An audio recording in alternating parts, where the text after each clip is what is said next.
David. Out they come then, ready for this first of the two Citroën 2CV races. Again, it is going to be 10 minutes duration. There they are, the Tin Snails out on track. That's 4 laps, isn't it? It might not be far off.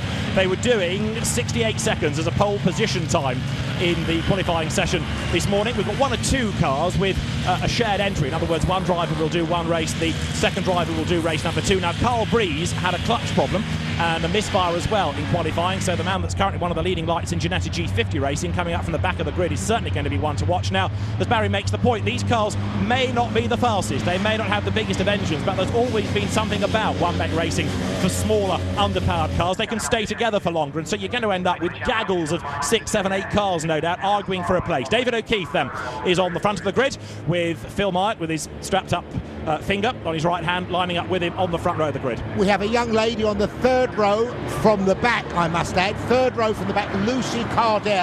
She's 22 years of age, very, very pretty. This is the first time she's done any form of motor racing at all. She's got her ARDS licence, logically, and things like that, but she's really looking forward to this. Wayne is in car number 6.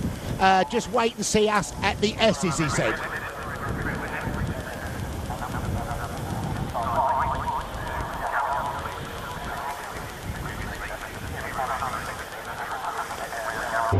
So the cars making their way up towards the hairpin. The white and blue colours carried by the pole man, David O'Keefe, who's very keen to get on with this in the level 42 backed car, and then Phil Myatt trying to play catch-up already. So come on, David, play the game, slow down a little bit, get everyone in formation ready for the rolling start. There might not be any discernible change between a rolling start and the start of the race for this in terms of the pace on the green flag lap up to the start. But here we go. They've got themselves in formation. Right, there's Escargot. Allez, the Union flag is going to wave them away, and the 2CVparts.com Championship's first race of the day gets underway. David O'Keefe it is who noses his way into the lead, and then Phil Myatt braves it out on the outside line, heading down towards Gerrard's for the first time. David O'Keefe it is who's just got the advantage on the inside as they turn their way through the corner, with Simon Clark in car number 6 hung out to dry on the outside, but it is indeed the pole man, David O'Keefe, who leads onto the steady straight for the first time, Barry. All cars safely through that, Gerrard's. They're on the back straight now. Now just keep an eye on the next right and left-hander coming up, which is the famous S's here at Mallory. Just you wait and see. This will be fantastic. Here they come. How many abreast can we get? 2 so far, maybe 3 lower down the order. 1, 2, 3. Yeah. 3 wide in midfield as they dive into the S's. And they turn their way up towards the hairpin for the first time. We've got a leading group of, what, 10, 12? And David O'Keefe is the man just about in charge at the moment. And now Phil Myatt in danger of losing his second place. Anthony Robinson ducks up the inside. Number 6 also going well. Wayne Cowling then on the inside of the pack as they turn out of the hairpin. But David O'Keefe leads the way. And this, Anthony Robinson's view. Car number 1, I believe, is going by him on the outside. He should tuck right up his chuff now, right up the back there, so he could read tower very, very clearly. Stay there, my son. Oh, we've lost him. It's okay. He's now overtaken the car in front of him, I believe. I can't see now from this camera shot, but this is what it's all about. Look how close they are. There we are. Now stay on his tail, my old mate. That's it. Don't push that steering wheel, just turn and hold it. Every time you keep swerving the steering wheel backwards and forwards, you're losing drive forward. Nice and smooth, that's it. Keep it smooth and away you go. Be careful the number 1 car doesn't push that blue and white car into your path coming up to the front. I told you to do that. Listen to what I say, please, and you might win the race. So Phil Myatt has taken over the lead, and up to second place now has gone Wayne Cowling. Well, that's been going on, and the erstwhile leader, David O'Keefe, down now to 3rd. It might even be worse than that as they come to the hairpin, and I'm afraid that Anthony Robinson wasn't taking heed of Barry's advice. He's fallen way, way down the order. Myatt leads that as they go to the hairpin. There is 88, way, way back all of a sudden is Anthony Robinson.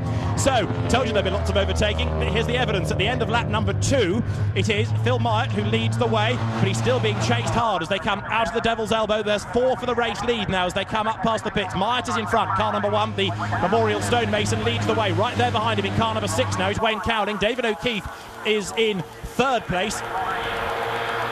Now down towards Gerrard's they go.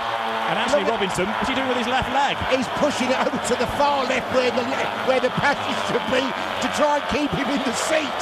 He must be wearing very, very loose seatbelt. Now he's brought his foot back because we're going down the straight.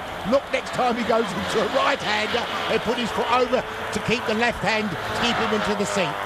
And ahead of him is this great gaggle of cars then. And there's another change for the race lead, because that's David O'Keefe looking at the blue fronted car on the inside, who goes through. Phil Knight gets bumped back down to third, maybe even worse than that. They were 4 abreast in some cases going into the S's. They're 3 wide coming out of it. Fantastic spectacle this. 7 minutes are on the clock still, and David O'Keefe has put himself back to the head of the train of cars. Watch number 5, the gold and black car.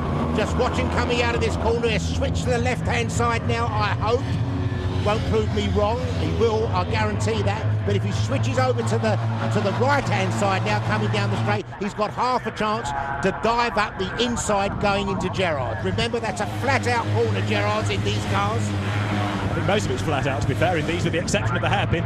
Number 5 is Ainsley Bousfield, but he's under pressure. There's Phil Knight going through on the inside.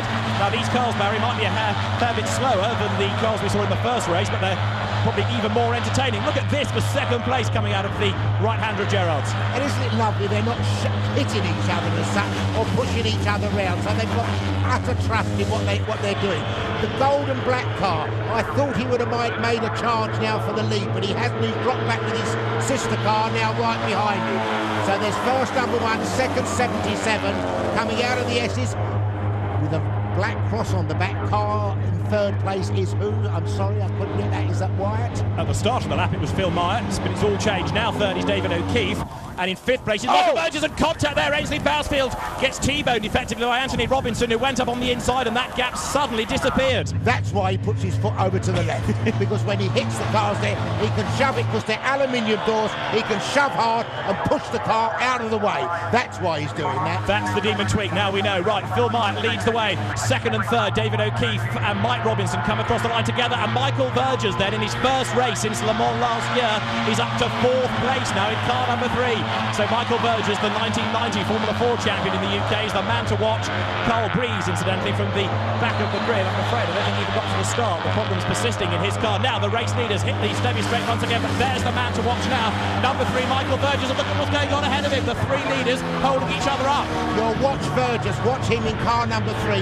He will be so super smooth. He's built the speed of the car up now, and he'll just keep it going nice and smooth. Don't run out onto the white line. There he comes. Gold and black cars on a charge as well. I think he's just gone straight across the grass, his sister car, because there's a lot of dust behind. There's Verge up the inside of car number 1. Number 3 there is Verge. And he's going to gain a place. I think he's alongside Phil Knight, is he? Yeah, he's going to be on the outside, though, coming into the Devil's